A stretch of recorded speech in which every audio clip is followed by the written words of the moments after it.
Penemuan koper merah oleh warga di selokan depan pembuangan sampah di Desa Dadapan, Kecamatan Kendal, Ngawi, menyisakan beberapa misteri.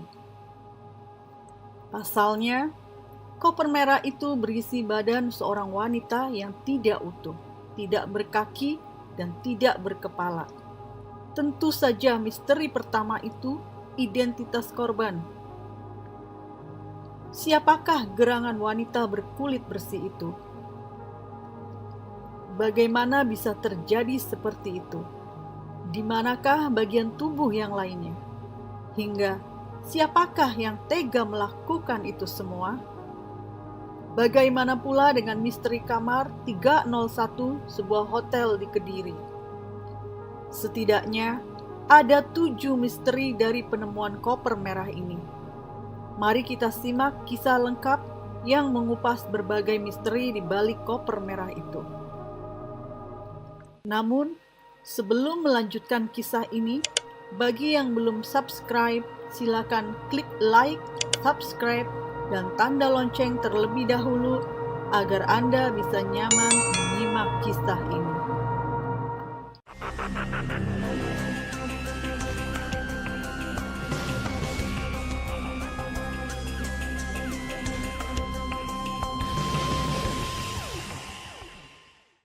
Pagi itu, jarum jam masih menunjukkan angka 9. Yusuf yang membuang sampah di tempat pembuangan sampah di Desa Dadapan, Kecamatan Kendal, Ngawi, melihat sebuah paket misterius berada di selokan di seberang tempat sampah. Paket besar itu dibungkus plastik hitam. Ia mengira paket itu jatuh dari kendaraan mobil ekspedisi. Saat didekatinya dan digoyang, ternyata cukup berisi. Ia pun menepikan paket itu. Begitu plastik hitam dibuka, ternyata isinya koper besar berwarna merah. Tak kalah kagetnya ketika koper itu dibuka, ternyata berisi tubuh wanita. Yusuf kemudian melaporkan hal itu ke Kepala Desa Dadapan. Sang Kepala Desa, Andik Bangga Sagitarama, melaporkannya ke kepolisian. Berdasarkan laporan itu, tim dari Polres Ngawi dan Puskesmas setempat mendatangi lokasi penemuan koper. Polisi kemudian melakukan olah TKP dan mengambil sidik jari jasad perempuan tersebut. Polisi juga mengamankan beberapa aksesoris yang ditemukan di dalam koper, di antaranya ikat rambut dan sandal merek Dior. Secara fisik, ciri-ciri perempuan itu memiliki tindik di atas pusernya. Namun jasadnya tidak utuh, tidak ada kaki dan kepala. Ini benar-benar misteri. Mulai dari siapakah perempuan di dalam koper itu, siapakah yang melakukannya, hingga ada apa dengan kamar hotel 301 di Kediri. Setidaknya ada 7 misteri dari penemuan koper merah ini. Mari kita kupas satu persatu. Pertama, siapakah perempuan di dalam koper yang berkulit cerah dan bertindik di pusar itu? Dari hasil pemeriksaan sidik jari dan keterangan keluarga yang melihat ikat rambut serta sandal merek Dior, dipastikan bahwa wanita itu adalah Uswatun Hasanah berusia 29 tahun. Uswatun adalah warga Desa Bence, Kecamatan Garum, Kabupaten Blitar. Ia terakhir bekerja sebagai sales di sebuah perusahaan kosmetik di Tulung Agung. Uswatun adalah anak pertama dari 2 bersaudara. Adiknya laki-laki tinggal di Jakarta. Orang tua Uswatun sudah lama berpisah dan masing-masing sudah menikah lagi. Nur Halim, ayah kandung Uswatun, menceritakan bahwa Uswatun sudah 3 kali menikah. Dari pernikahan pertamanya, dikaruniai 1 anak usia 10 tahun dan pernikahan kedua berusia 7 tahun. Pernikahan pertama Uswatun dengan pria asal Srengat, Kabupaten Blitar, dilakukan secara resmi, alias didaftarkan di KUA setempat. Uswatun bercerai dengan suami pertama dan dikaruniai satu anak laki-laki. Lalu menikah lagi dengan pria asal Lumajang, tapi dilakukan secara siri. Uswatun dikaruniai satu anak perempuan dari hasil pernikahan keduanya ini. Tak berapa lama setelah dikaruniai anak kedua, Uswatun kembali pisah dengan suami kedua. Setelah lama menjanda, Uswatun menikah lagi yang ketiga kalinya dengan pria asal Tulung Agung. Pernikahan ketiga Uswatun dengan pria asal Tulung Agung juga dilakukan secara siri. Di pernikahan yang ketiga ini belum dikaruniai anak, meski pernikahannya sudah berjalan sekitar 3 tahun. Awal menikah, Uswatun, Hasanah dan suami ketiganya hidup rukun di Blitar. Tetapi setahun terakhir ini, menurut Nur Halim, ia belum bertemu dengan suami Uswatun. Nur Halim bahkan mengaku tidak tahu apakah Uswatun dengan suami dari pernikahan ketiga ini masih bersama atau sudah berpisah. Terlebih, sang suami juga tidak terlihat di saat pemakaman Uswatun. Misteri yang kedua, siapakah yang tega melakukan itu semua? Setelah mengetahui identitas korban melalui sidik jari dan dibenarkan oleh keluarga, polisi bergerak memetakan kontak terakhir Uswatun. Setelah mengetahui identitas terduga pelaku, Polda Jatim mengerahkan jajarannya di beberapa kabupaten, terutama di Ngawi, Blitar, Tulung Agung, Kediri, dan Madiun. Sabtu malam, posisi pelaku terdeteksi oleh jajaran kepolisian. Anggota yang di lapangan pun bergerak. Terduga pelaku bernama Rohmat Trihartanto atau yang biasa dipanggil Anto itu terpantau menaiki mobil Toyota Foxy dari arah Ponorogo ke arah kota Madiun.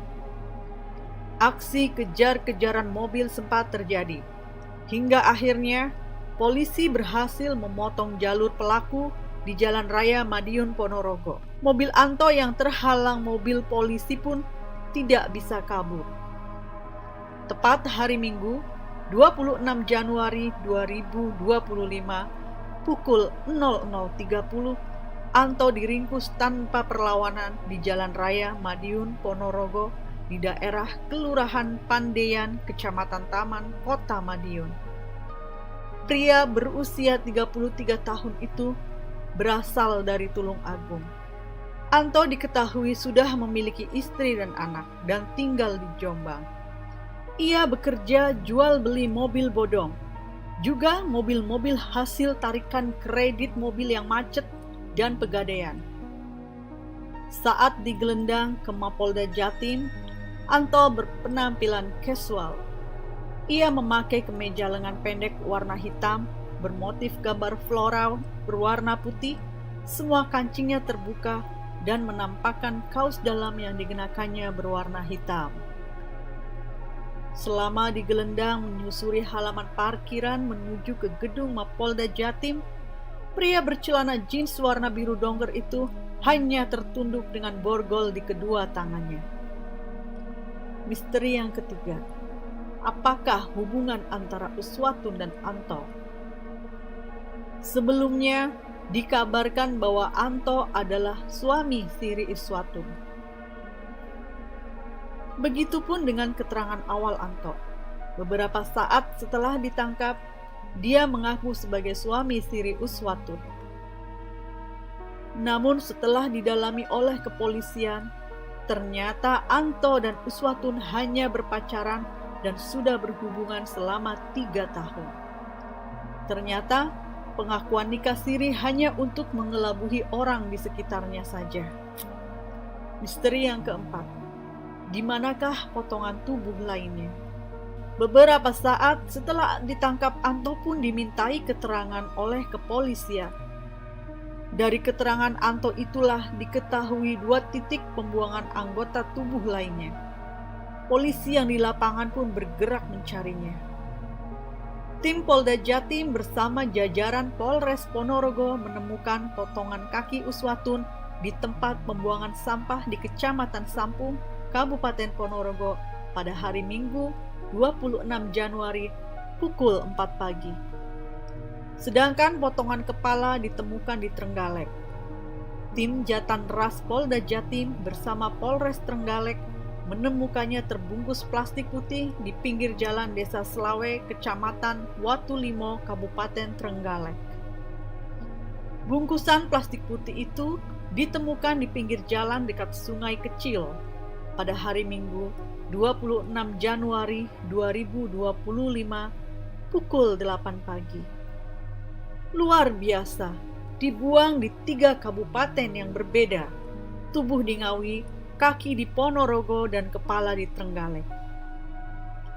Misteri yang kelima, apakah yang menyebabkan atau membuat nyawa Uswatun lenyap? Kepala Satuan Reskrim Polres Ngawi Ajun Komisaris Joshua Peter Kresnawan di Ngawi mengatakan bahwa hasil otopsi terhadap jasad wanita itu menunjukkan penyebab kematian korban adalah asfiksia atau kekurangan nafas. Kondisi tersebut biasanya akibat tercekik hingga susah bernafas. Selain itu, Joshua juga mengatakan bahwa korban diduga mengalami kekerasan sebelum meninggal dunia. Hal ini dilihat dari resapan darah yang ditemukan di tubuh korban. Hasil otopsi juga memastikan bahwa korban tidak dalam kondisi hamil. Sebelumnya, beredar kabar bahwa korban meninggal dalam kondisi hamil. Misteri yang keenam, di manakah, kapan, dan bagaimana Anto mengeksekusinya? Pada hari Minggu malam, tanggal 19 Januari 2025, Anto dan Uswatun check-in di Hotel Adi Surya Kediri. Keduanya kemudian menempati kamar 301. Di kamar inilah semua misteri itu berawal. Setelah mereka memasuki kamar, cekcok terjadi di antara keduanya. Percekcokan itu pun berbuah kekerasan dan hingga Uswatun kehilangan nafas, persis seperti hasil otopsi jasad Uswatun. Setelah Uswatun meninggal, Anto kebingungan dan mulai berpikir untuk menyembunyikan aksinya tersebut. Ia kemudian menyiapkan koper yang diambil dari rumahnya di Tulung Agung. Kediri Tulung Agung bisa ditempuh dalam waktu 1 jam saja. Anto juga kemudian menyiapkan beberapa barang yang dibutuhkan seperti plastik, lakban, dan pisau. Pisau dibeli di salah satu toko saat dalam perjalanan mengambil koper di kosan Anto. Kemudian keesokan harinya, tanggal 20 Januari 2025, Anto mengeksekusi.